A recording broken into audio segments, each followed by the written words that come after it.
Thank you, Kelly. And I had the pleasure of being on the Martha Zoller show this morning. And typically, every time I'm on her show, the first call I get is from Kelly's dad.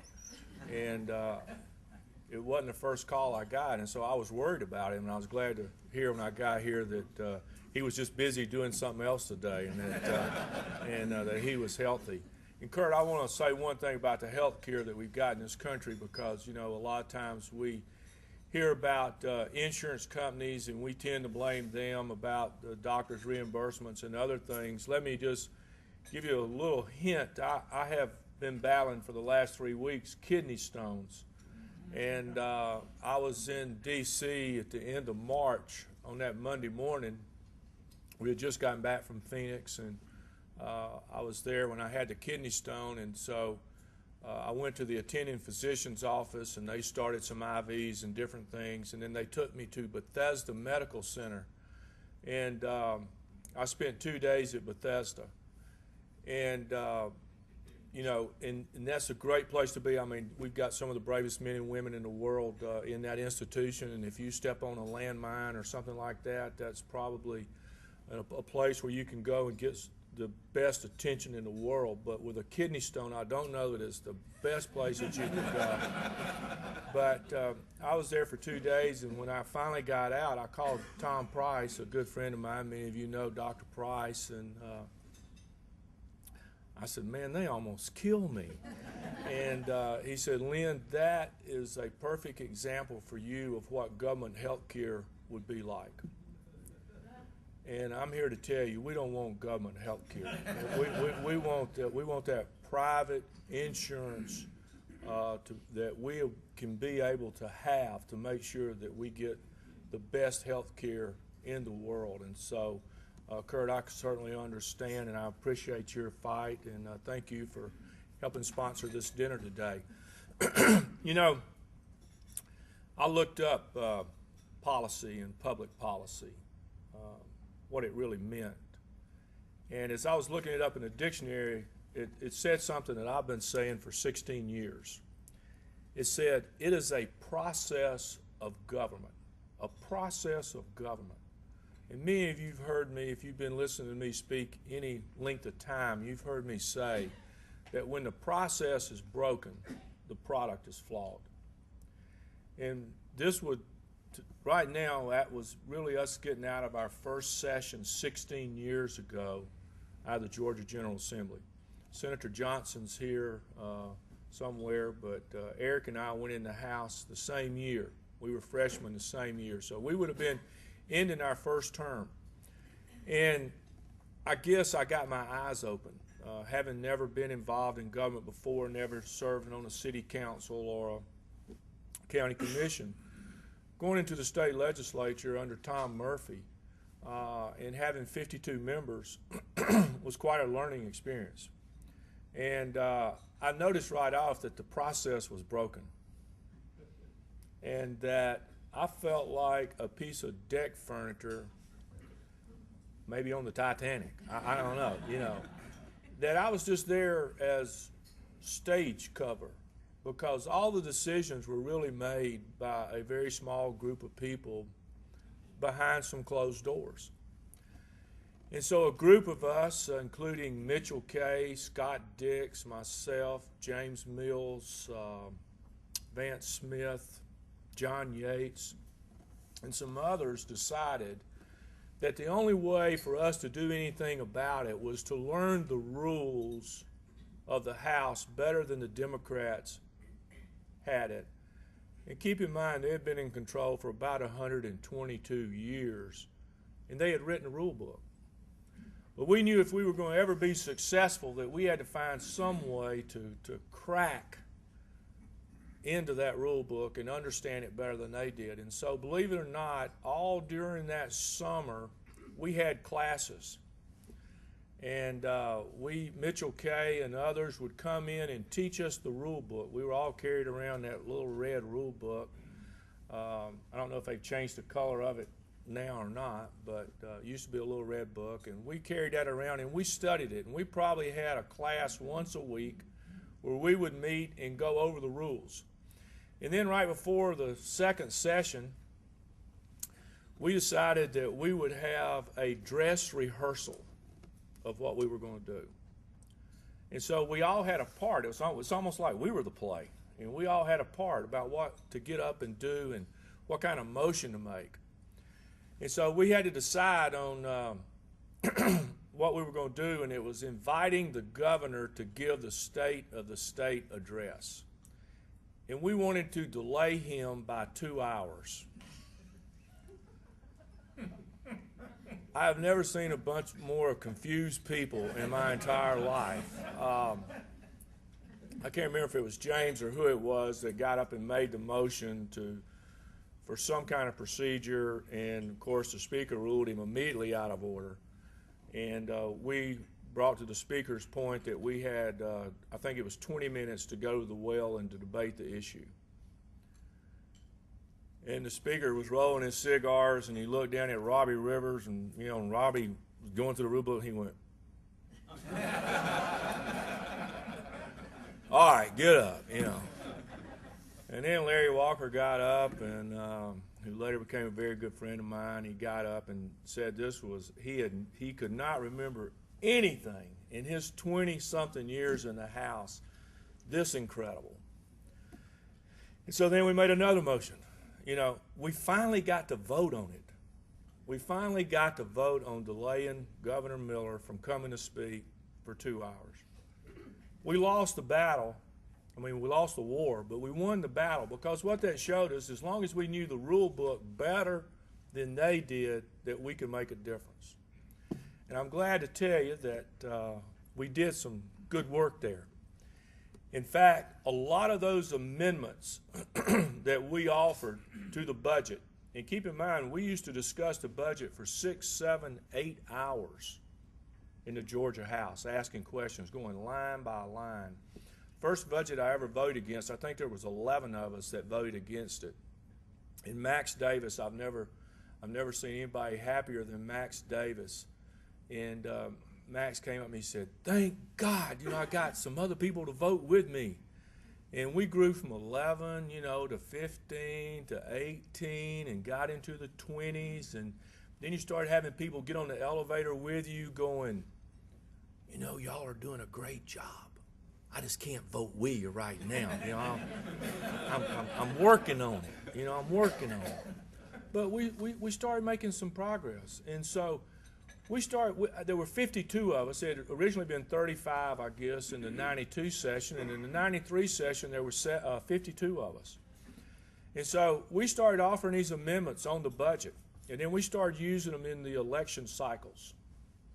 And I don't know if any of you remember Wade Milam or not, but Wade was one of the nicest people that ever served in the Georgia General Assembly.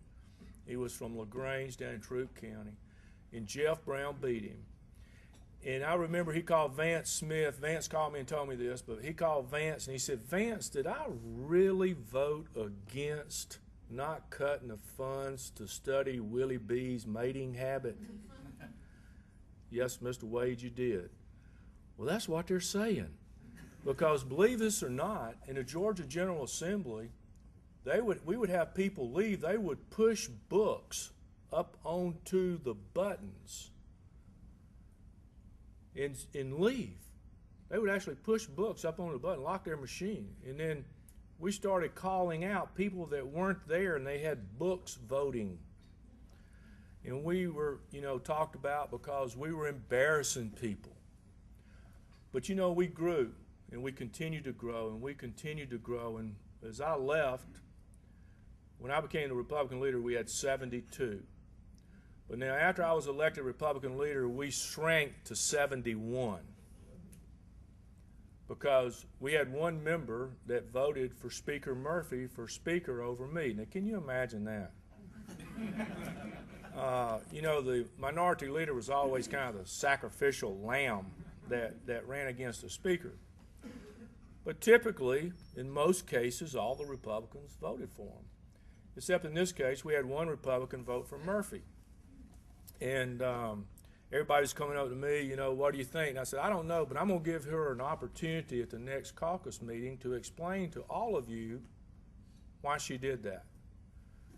And within 2 hours of me saying that, we got her letter saying that she was switching parties, that she couldn't be under such a conservative person or whatever. But we made a difference, and we made a difference in the process because we studied the rules of the House and we went through the process. And our whole argument was that the process should be more open. They changed the rule on us to where on a discharge petition, they changed that rule to where it had to be 120 rather than 91. They changed a lot of different things where it had to be engrossment. Rather than 2/3, it only had to be a simple majority. And we even got them on that. You know, Speaker Murphy kept a counter, and I'm sure Speaker Richardson's got it too, but up under the podium there was a counter, and you didn't have to pay attention to the board or try to count all the lights. You could look at the counter and see how many were for it or against it.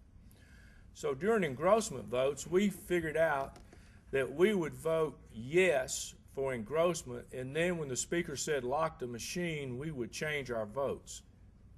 We couldn't do it for everybody because we knew it would mess us up, so we'd pick 5 or 6 of us at the time to do it.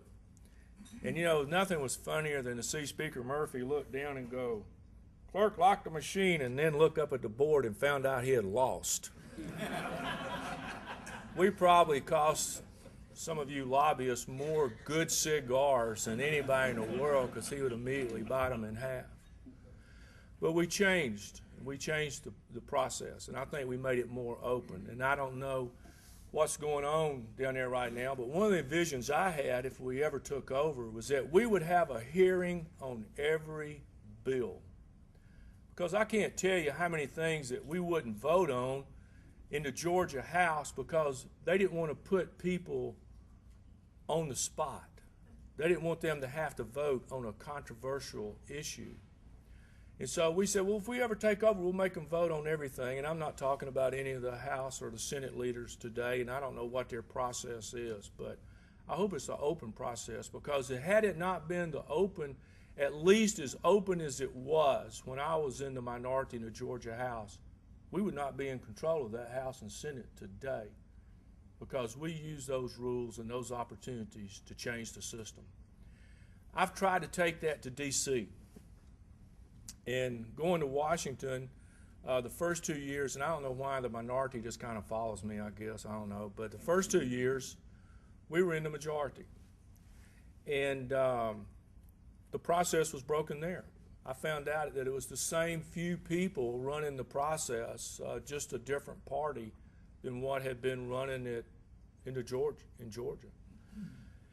And so we tried to get the process open, and having had the success we did with the rule book, Congressman Price and myself, we went to the congressional research. Brian Tyson's up there. He worked for me for 2 years in Washington, and he knows that we would have classes on the rule book. Rule book's a little bit more difficult in D.C. than it is in Washington. The one here is about this thick, and all it said was the speaker can do anything he wants to do. The rule book in D.C. is in volumes, really. They condense it down to one that's probably about that thick. And basically what it says, the speaker can do what she wants to do. Mitchell K. used to say, you can have a great idea, you can have a darn good idea, you can have a damn good idea.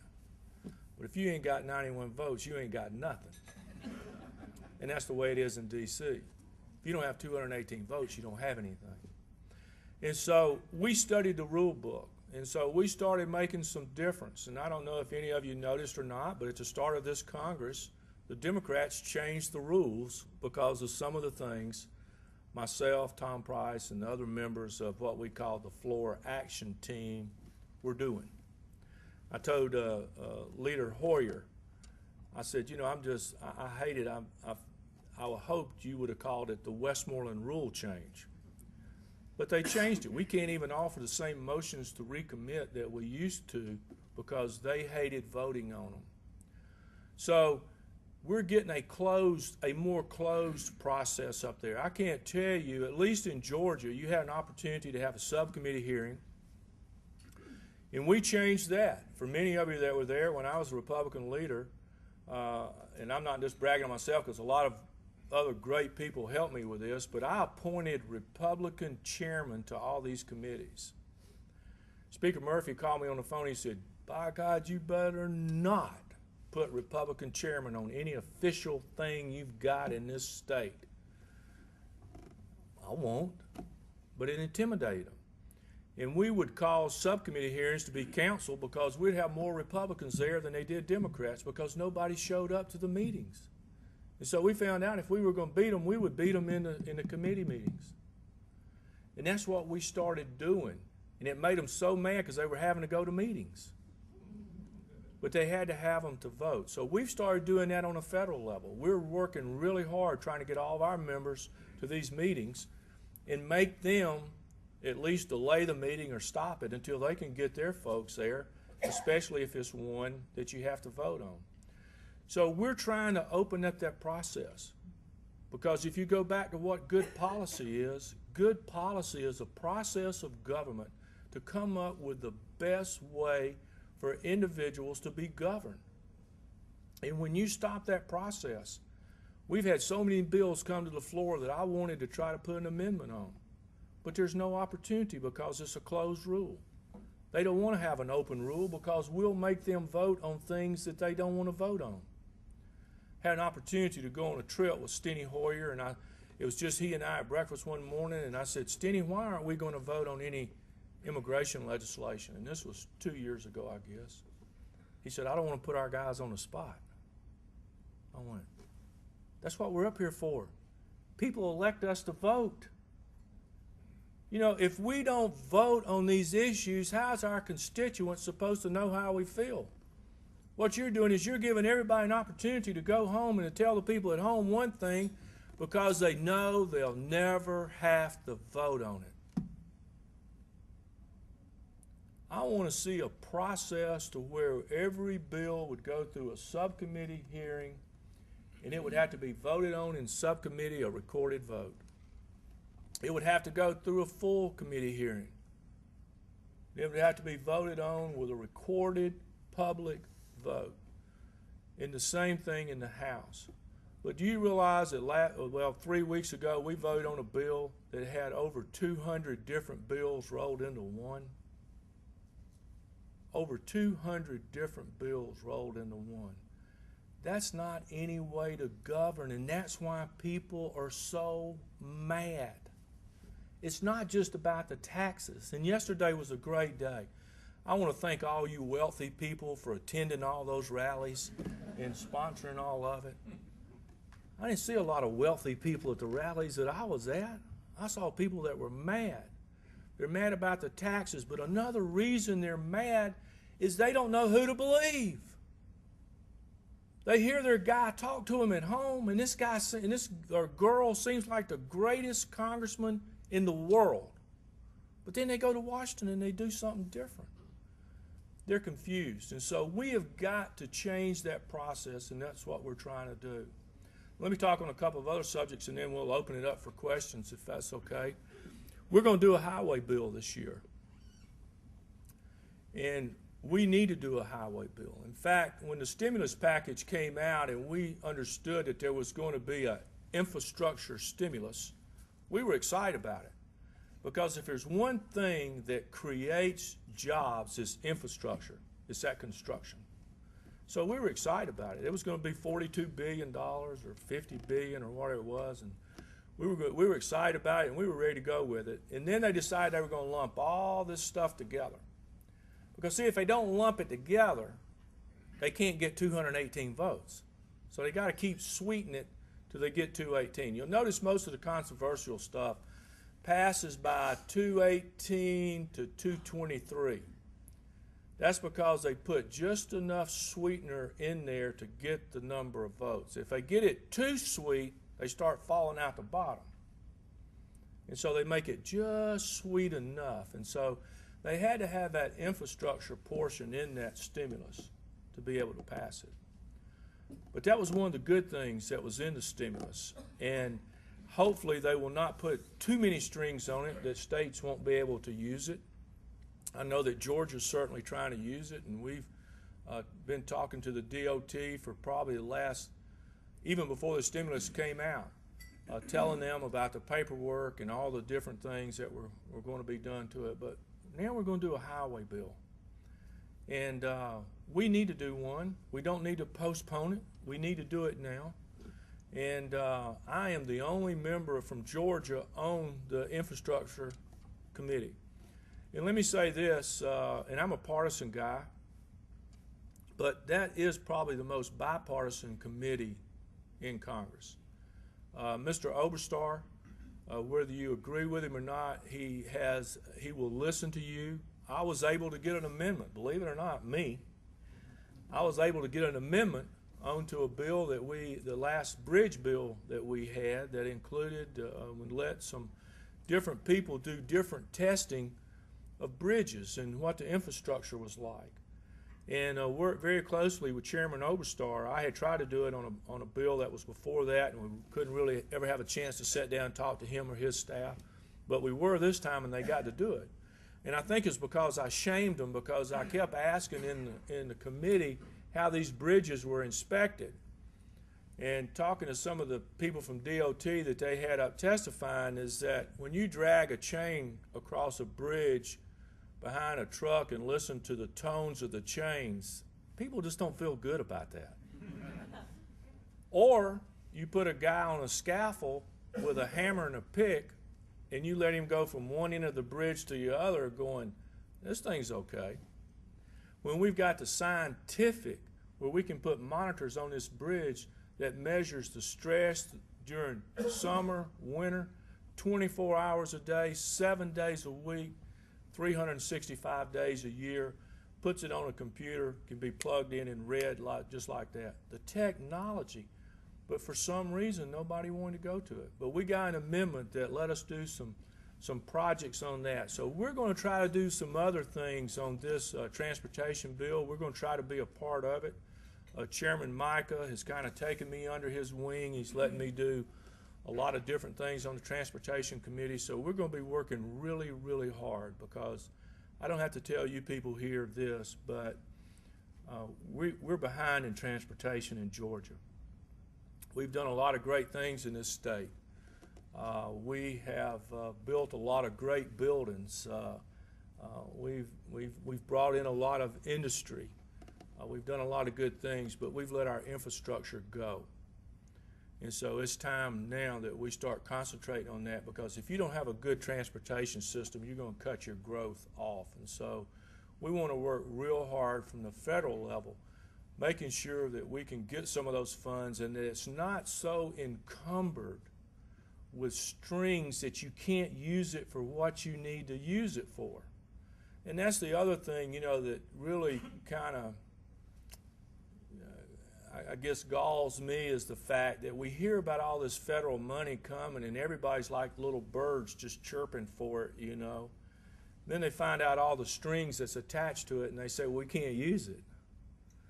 And so a lot of these highway funds that we get, you know, have to go for medians or trees or sidewalks or bike paths or whatever. I think the states need to use it for what they need it on. To help, and so that's what we're going to be pushing for. There are other things up there that's going on. You listen to the news, and I hope most of you listen to Fox. You know, there's just a lot going on up there, and it is a very, very partisan situation. And if you think Tom Murphy was tough, Nancy Pelosi makes him look like a choir leader or a Sunday school teacher. She runs the show. And so most everything that we're doing now in Congress does not even go through the committee process. In fact, we had a bill that went through Energy and Commerce that the Republicans put 7 amendments on it, voted on in conference, attached to the bill. When it got to the floor, none of the amendments were in the bill. That's unheard of. And when you try to bring it up, can you imagine debating $787 billion for 30 minutes on each side? That's crazy. And so until we fix that process, we're never going to have the type of government that we deserve. And so I'm proud to be up there. I'm proud to be fighting for it. And that's what we're doing. We're trying to take the experience that we learned here and take it to Washington and try to make a difference. And it may not be working from the top, but you can be down there as a driving force inside that, trying to change people's minds about what we need to do. And, you know, it's so disappointing for me on some of these votes that come up. And I'm probably running out of time, but I'll share just a couple of stories with you. When I first got in the legislature, the first vote that came up, and some of you heard me tell this story before, but the first vote that came up, I can't remember who had the bill, but they got up there and they explained the bill, and I thought, you know, how have we survived as a country this long without this piece of legislation? I can't believe that nobody's had this idea before. That person sat down, the next person got up and talked about how bad the bill was, and I said, man, this is almost communist. I can't believe I almost fell into that trap and voted for that dang thing. This is terrible. And then the next person got up and talked, and I'm thinking, I wish I had a yellow light here that I could just vote caution. But there wasn't. You know, I had to vote one way or the other. But what I realized then is I had to come up with a set of principles. I had to come up with something to go by that would override all the talk. You know, did it expand government? Does it strengthen the family? Does it increase taxes? Is it wasteful spending? You know, has it gone through the process? A whole list of things. And so I started voting no. And Lynette Stanley Turner saw me in the ante room one day, and she said, you know, you're always voting no. Why are you always voting no? And I went through the thing with her, and she looked at me and she said, you may never get to vote yes. But luckily I did. But I set the same kind of principles when I got to D.C. And, you know, some of these tough votes will come up. And I'll be standing over there, you know, talking to Price or some of the other Georgia delegation. And y'all need to be really proud of the Georgia delegation that the Republican Party's got in Georgia. We are a good, solid group of people that are close knit. But we'll be over there talking, and we're just talking, having a great time, and you see people just doing this. Oh, God, I don't know what to do. I just don't know what they're going. How are you so relaxed? I just voted the way my principals told me to vote. I'm not worried about it. None of these people up here can vote for me. All of my people in Georgia, they're all in the 3rd Congressional District. Those are the ones I vote for. Those are the ones that I've told them what I'm going to come up here and do and what I stand for, and that's all I do. And so you don't have to worry about it. You can go home and you can go home and tell them I did exactly what I told you I was going to do. And so you ain't got to be wringing your hands. You can just do what you know is right and do what's right and not what political correct. Because right now this country is being run by political correctness rather than what's right.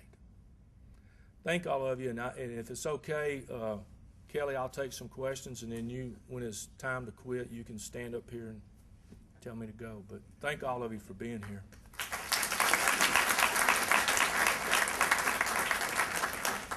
Yes, sir. Congressman, Chairman Steele has had an interesting past couple of months with his back and forth with Rush Limbaugh, and this week his description of the president as arrogant.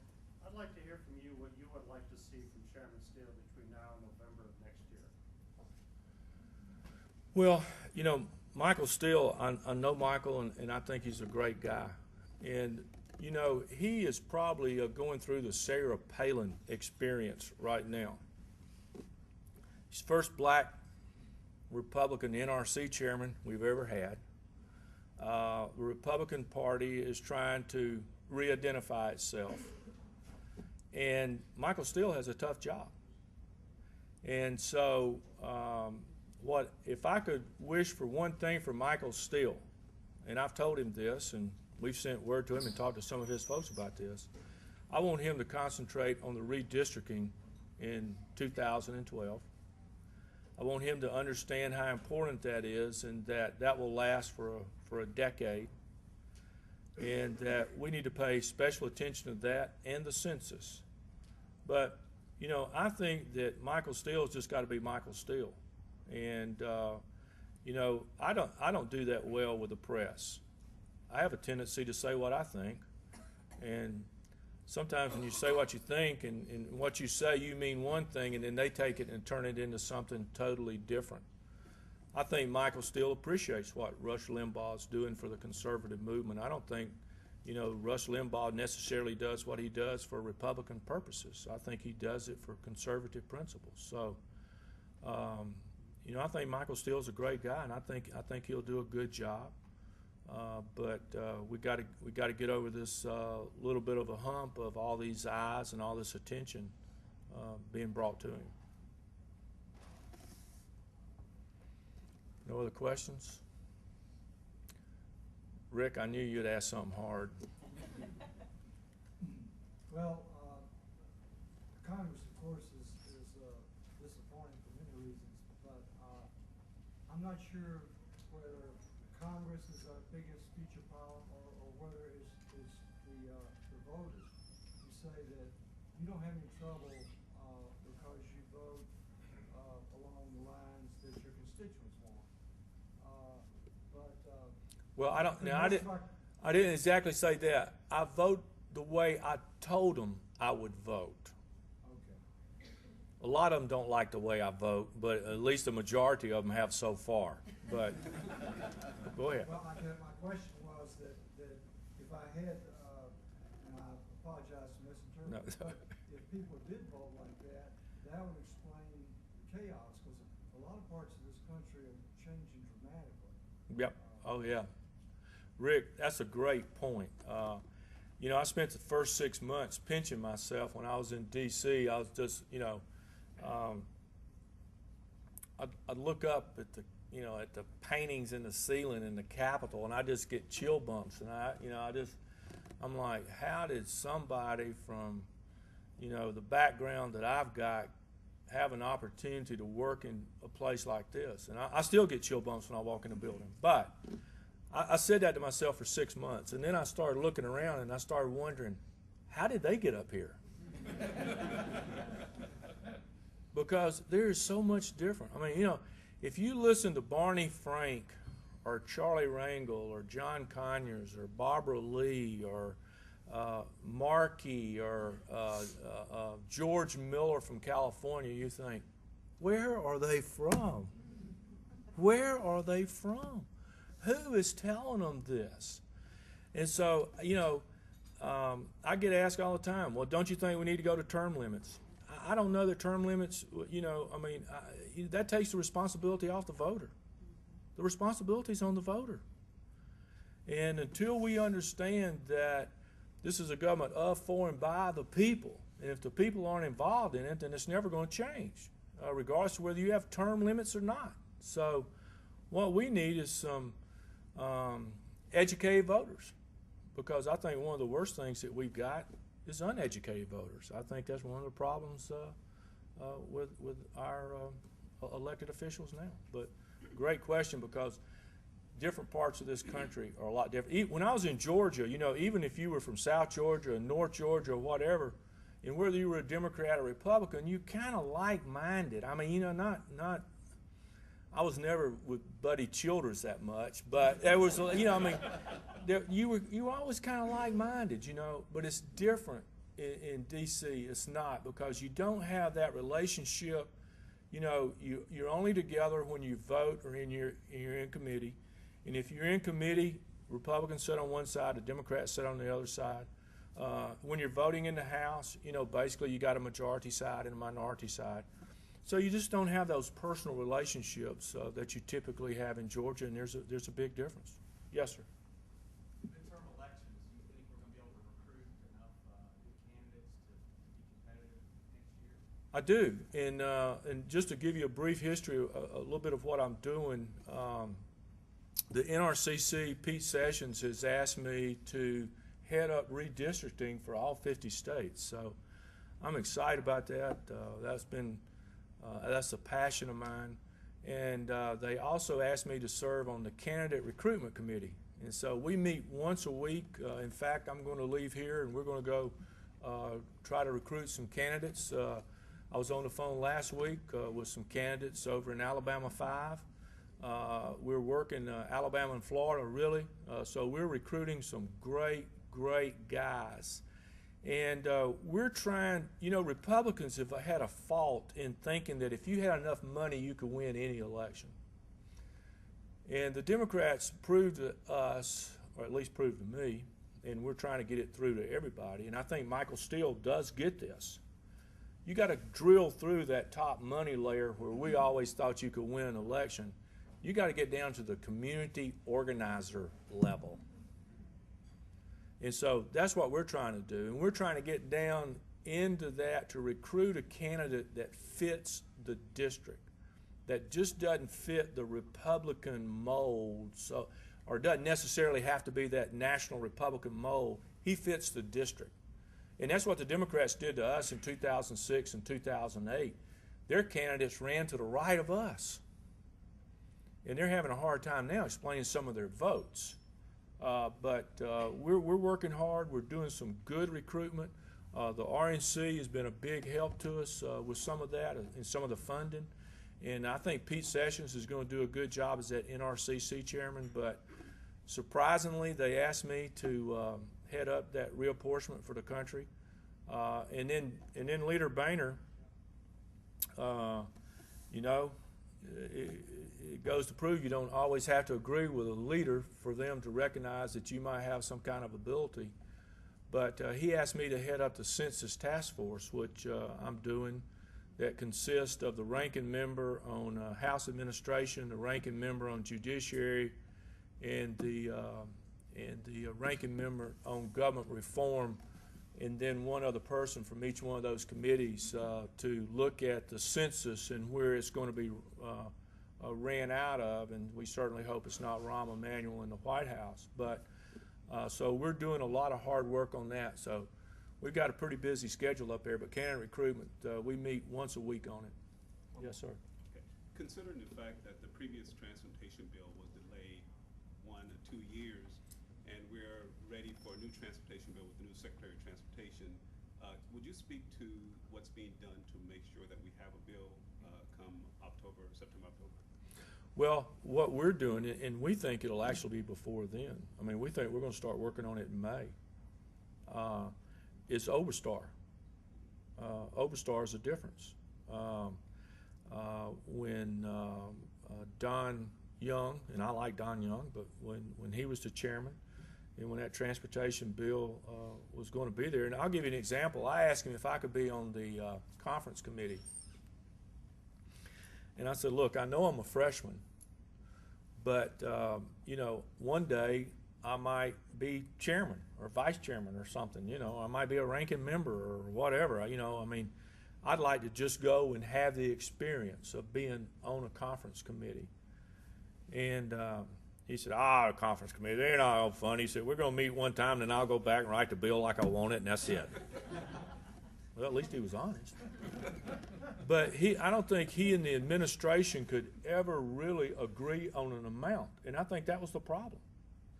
I don't think the Bush administration and Don Young could ever agree on an amount of what they were going to spend. And I think they were trying to work with the Senate too, and they were trying to come up with a figure. I think Chris, we got a little bit more than what the president wanted, but not as much as what Young and the Senate wanted. And so it was a money issue of how they were going to do it. And that's the reason it kept getting put off and kept getting put off. And I think that was the only way that they could get the administration to the table to negotiate that price tag, was to keep delaying it. We're not in a problem with that this year. I mean, money is not the object. And Overstar wants to get that thing pushed through. Micah wants to get it pushed through. And the fact that we know that that is a job creator.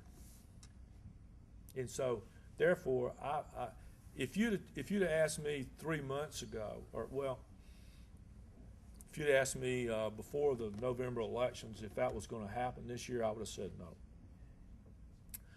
But with the employment situation the way it is, and the way we're printing money, I don't think we got a problem.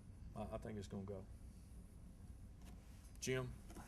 Congressman, I'm it sounds sorry. like you're quite busy in Washington.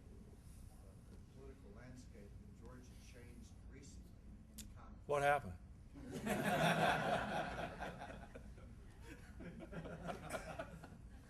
there's a lot, one day you're in, one day you're out, I mean, what can you say? There is a lot of change going on in a lot of different moving parts of any election cycle. Circumstances change, people's thought patterns change, and I don't know what Johnny's thinking, Senator Isakson's thinking about, but things happen, and what happened yesterday was unfortunate for Casey and his family, but we'll see what happens.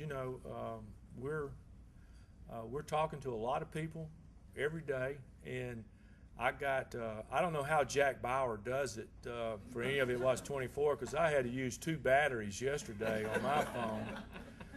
I'm sure Senator Isakson had to use 4 batteries on his phone, and I'm sure many other people in this room had to use a bunch of batteries in their phones. So I think we're all getting a lot of phone calls right now, and so but we're concentrating on the stuff that we've got laid out in front of us right now. But we're going to continue to monitor what's going on in this great state that we live in. But Kelly, I'll talk to you afterwards, Scott. Well, Scott, what about this, was it, Scott? Okay, good. Real quick question. A fairly mandated portfolio standard for renewables would almost double the price of electricity in Georgia and literally suck billions of dollars out of our economy. Mm-hmm. Given the process that you described, what are we going to be able to do to check this? We're depending on the Senate over there with some of this renewable energy stuff, and they really are the only people that's got a chance of stopping it.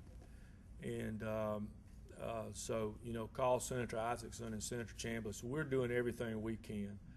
I've talked to, and I will continue, I talked to Mike Garrett, and I told Mike, I said, Mike, y'all need to get on this now. The EMCs need to get on it now. We don't need to do this. And we need to make sure that small businessman and that individual consumer realizes that their rate is going up. We all thought it was far-fetched when President Obama, before being president, made a statement about all of us keeping our thermostat on 72. That could become a real reality. And even now, with this money and the stimulus that they're talking about, greening up your home or winterizing your home, making sure that your equipment's more energy efficient. They're talking about if you take that money that you would actually pay a higher utility rate than somebody that hadn't done it. So we're getting into a real confusing situation. We're so blessed in Georgia. Our rates are about 20% under what the national rate is. And so what we've got to do is to make sure that the citizens of this state understand what this renewable or what percentage would do to their electricity rates. I get it. A lot of us get it. But some people are going to do what's politically correct rather than what is right. So it's a great question. But hey, thank each and every one of you, and God bless you very much. Thank you.